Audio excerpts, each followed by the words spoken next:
il y a quelques jours, au large de la presqu'île du Cap Bon, au nord-est de la Tunisie. À droite, on peut voir les grottes. Et donc, les grottes puniques, c'est une succession de caves. Ce matin, Issam Miledi et son équipe emmènent un groupe de jeunes Tunisiens en croisière privée autour des criques de Hawaria. Ça vous va? La côte de Hawaria présente une sorte une succession de criques. Ces criques ne sont accessibles qu'en bateau, ce qui permet d'avoir des sites riches point de vue faune et flore sous-marine. Hawaria, c'est un peu les calanques marseillaises de Tunisie. Un trésor que les locaux eux-mêmes visitaient peu jusqu'à récemment. C'est magnifique. C'est la première fois que je vois ça, donc c'est sous le charme. On commence un peu à justement chercher à découvrir notre pays plus. On découvre de plus en plus de paysages comme ça, alors qu'ils étaient là Depuis toujours, mais on ne les connaissait pas. À quelques encablures de là, sur l'une des falaises de Hawaria, nous retrouvons un autre amoureux du coin. Rabi Ben Brahim, connu sur les réseaux sociaux sous le nom de The Dreamer. Il est la star des influenceurs explorateurs dans le bassin méditerranéen. Ce Tunisien s'attache à faire découvrir son pays version nature, loin des hôtels all-inclusive et des voyages organisés.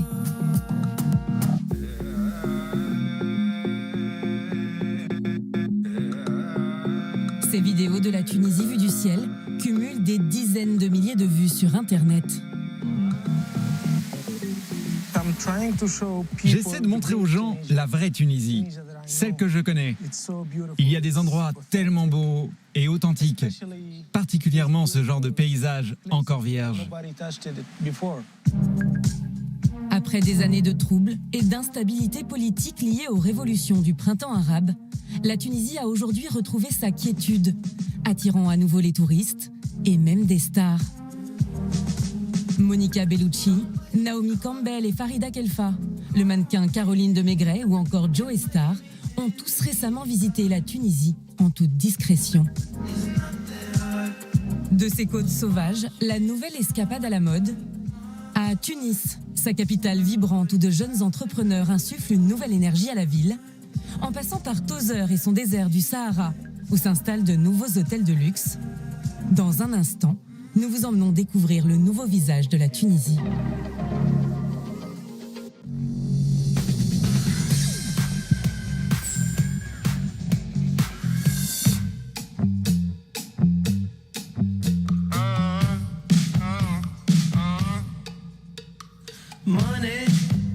Tunis, c'est là qu'a commencé notre voyage. Ce matin, nous avons rendez-vous dans la banlieue chic de la capitale, chez l'architecte d'intérieur tunisienne, Hajer Azzouz. On va jouer à un jeu de construction et... Hajer est l'une de celles qui participent à faire vivre et découvrir la Tunisie chic, artistique et contemporaine. C'est un sandwich tunisien, Marouane. Vous êtes architecte, designer, créateur, donc il faut créer votre sandwich. Ce midi, elle reçoit dans ses studios la crème des jeunes designers tunisiens. Il est beau. Pour elle, la Tunisie est en plein renouveau créatif et culturel. On a un microcosme ici, les sculpteurs, les chanteurs, les danseurs, c'est fabuleux. Il y a quelque chose de magique qui se passe dans l'air. Oui, c'est vrai. Symbole de cette effervescence, la métamorphose du village de Sidi Bou Saïd, où Hajer ne cesse d'être appelé pour de nouveaux chantiers.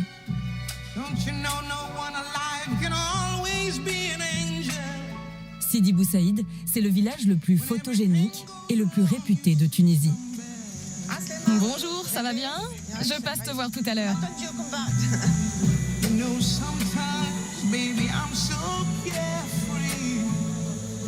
Perché au-dessus du golfe de Tunis, son architecture arabo-andalouse, ses murs blanchis à la chaux, ses portes cloutées et ses ruelles bordées de bougainvilliers lui ont valu cette année d'être classé parmi les 22 plus beaux villages du monde à visiter au moins une fois dans sa vie.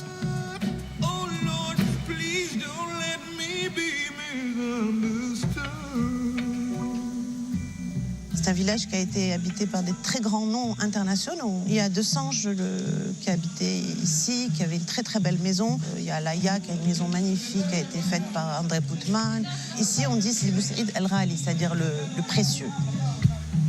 Avec la restauration de ces demeures, ce haut lieu touristique, classé patrimoine mondial de l'UNESCO, se transforme peu à peu en spot bohème, mi-populaire, mi-branché. Le village compte aujourd'hui de nombreuses adresses hôtelières à la mode, prisées des stars, comme celle-ci, Dar Zembra.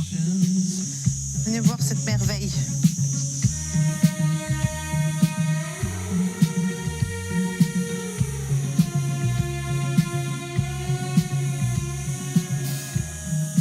C'est une maison qui a appartenu à une grande famille tunisienne de bourgeois. Donc, ils ont vécu dans cette maison pendant très très longtemps.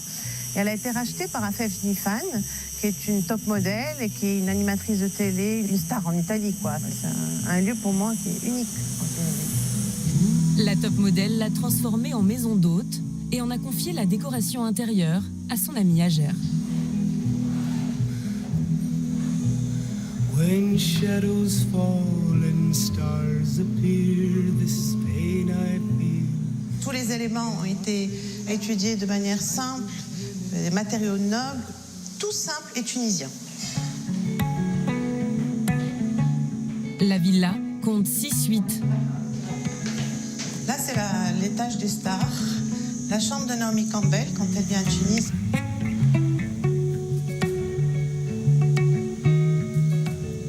C'est une maison qui a accueilli des grands noms.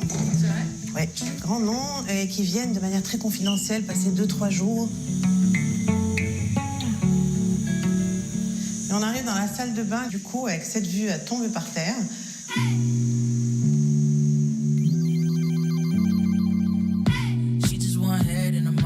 Ce genre d'adresse confidentielle et raffinée, loin des clichés des bars d'hôtel en béton, il s'en ouvre de plus en plus à travers toute la Tunisie.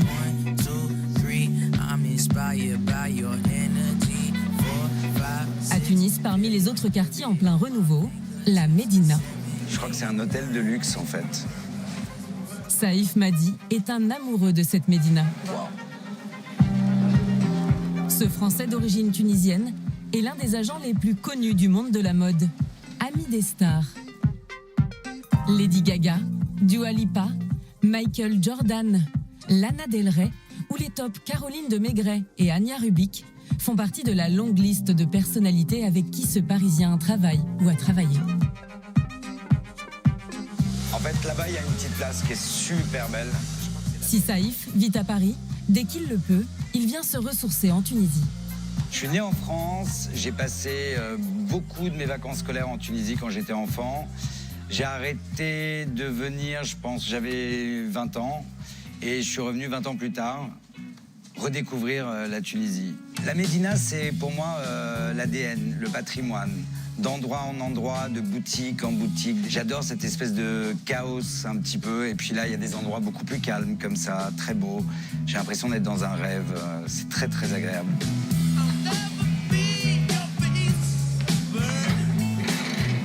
Saïf Madi fait partie de cette nouvelle vague de Tunisiens qui veulent faire évoluer l'image du pays. Il y a un truc qui est ouf, c'est les bournous en cachemire, mais qui me rendent dingue. Dans cette Médina, il connaît toutes les meilleures adresses et adore les faire découvrir. Comme ce matin, à Sofia Gemali, jeune designer. Bonjour. Monsieur Mohamed. Bonjour. Première halte dans une échoppe de tenue traditionnelle. Rien que de l'essayer, je suis en transe, j'adore. La Tunisie qu'il aime, c'est celle-ci. Tu peux le mettre comme ça aussi. Des commerçants au caractère bien trempé. Des petites adresses authentiques, loin des circuits touristiques. J'ai ramené une de mes clientes, Anya Rubik, qui est un top modèle polonais, très très belle, qui a essayé, je pense, 270 djellabas, qu'on a acheté, je pense, 80. Qu'elle refit, pimp, rajoute des trucs. C'est très très beau, hein. Vous devriez essayer. Il a dit qu'elle est devenue belle. Après la frénésie du souk, le calme des ruelles. Tu vas voir, c'est assez impressionnant le truc. Au bout de cette impasse, l'un des secrets les mieux gardés de cette médina.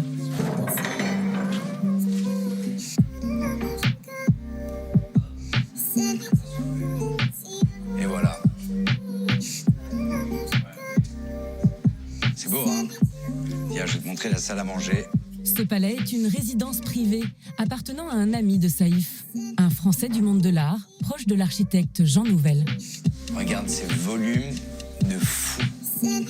Depuis quelques années, de plus en plus d'étrangers investissent dans de vieilles bâtisses de cette médina, encore accessibles financièrement. Ce qui est assez dingue, c'est le mélange, en fait, tu vois, des trucs contemporains, renarades, avec la bâtisse du XVIIe siècle, tu vois. J'avais jamais vu des palais comme ça à la Médina. Et c'est vrai que depuis que je reviens en Tunisie, je découvre des lieux secrets comme ça, dans des petites ruelles, derrière des toutes petites portes. Et voilà, c'est magique d'habiter ici. Magique.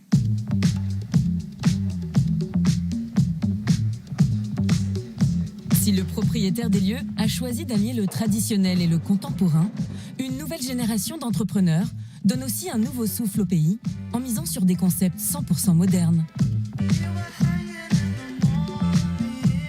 Des beach clubs tels qu'on pourrait les trouver à Mykonos ou encore des rooftops comme à New York. Aux quatre coins de Tunis, les adresses branchées se multiplient. Tout va bien pour vous, les gars? Oui, très bien. Super. Génial.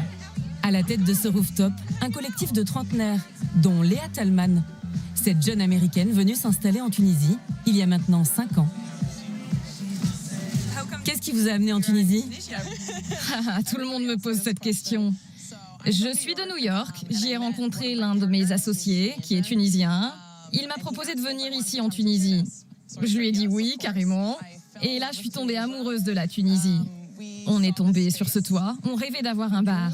Alors on a créé ce rooftop avec le reste de notre équipe. Et le reste appartient à l'histoire. Aujourd'hui, toute la jeunesse dorée tunisienne et de nombreux expatriés se bousculent ici pour venir goûter au cocktail du Tangerine. Aussi, y prendre des photos. Son architecture moderniste, inspirée du style Louis Barragan et sa couleur rose flashy, en ont fait le bar le plus instagrammable de la capitale. À la nuit tombée, la fête se poursuit souvent au Yuka. Ce club en plein air attire depuis quelques années la crème des DJ.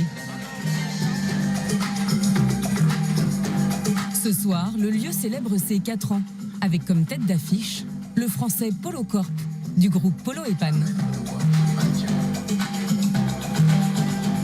Des images de fêtes presque surréalistes à l'heure de la pandémie. Mais la Tunisie est le pays du bassin méditerranéen le moins touché par la Covid. Alors les Tunisiens profitent encore de leur situation privilégiée. Parmi eux, Ali Emrabet, l'un des fondateurs du club. Vous faites de la concurrence à Ibiza, là? À Ibiza, oui. Tunis, je pense, c'est une ville de fête. Tunis, et surtout Gamar, ça veut dire toute la banlieue nord de Tunis. C'est vraiment un truc où il se passe énormément de choses. On a des chanteurs qui viennent de l'Orient, on a des DJ qui viennent du Mexique, on a d'autres qui viennent des États-Unis, on a beaucoup de Français. C'est vrai qu'il y a le potentiel d'être beaucoup plus intéressant qu'Ibiza. Sunny. Yesterday my life was filled with rain. À 7 heures de route de là, aux portes du désert du Sahara, la région de Tozeur vit aussi un certain renouveau, notamment depuis l'arrivée d'un projet un peu fou. Cet hôtel, l'Anantara Tozeur, chantier pharaonique de 7 ans à près de 50 millions d'euros. Cet établissement de luxe, tout juste sorti de terre, vient d'être récemment classé parmi les 20 meilleurs hôtels du monde, selon le magazine de voyage de luxe Condé Nast Traveler. Le reflet de la piscine, palmier au fond, ok, très bien. Ce matin-là, les équipes de communication sont en plein shooting de la Villa Royale, celle réservée aux grands événements et clients VIP. Les villas Déjà, n'oubliez pas le shot, hein, la vue qu'on a. Hein, Qu'est-ce que j'ai dit? Dis à ce monsieur, qu'est-ce que j'ai dit? Dis à ce monsieur, s'il vous plaît. Jesus, le directeur, a dirigé des hôtels de luxe aux 4 coins du monde. Mais il le reconnaît, l'emplacement de celui-ci est assez unique. Cet endroit, c'est le silence en état pur, avec le luxe en état pur. On est entouré du sable, du désert du Sahara. C'est quelque chose de fantastique. Je pense à la chance que j'ai d'être ici. Je fais mon sport, je travaille, j'ai mes clients, j'ai mes amis. Bon, je suis au paradis finalement.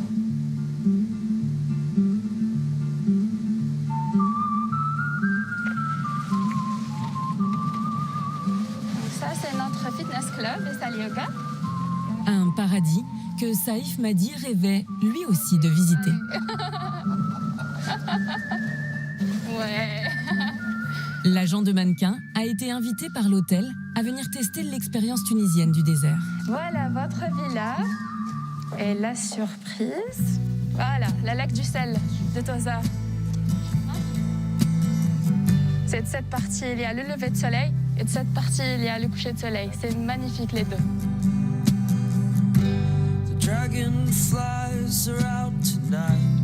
C'est sublime, vraiment, c'est très très beau. J'ai hâte de me retrouver ici en fait et de voir le lever de soleil.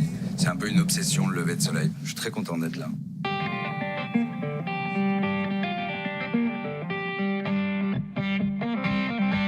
Quelques heures plus tard, c'est dans les dunes que Saïf poursuit sa découverte du sud tunisien.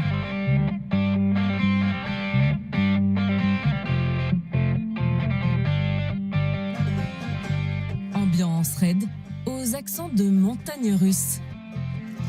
Allez, on y va, allez, on y va. Voilà, décollage dans quelques instants.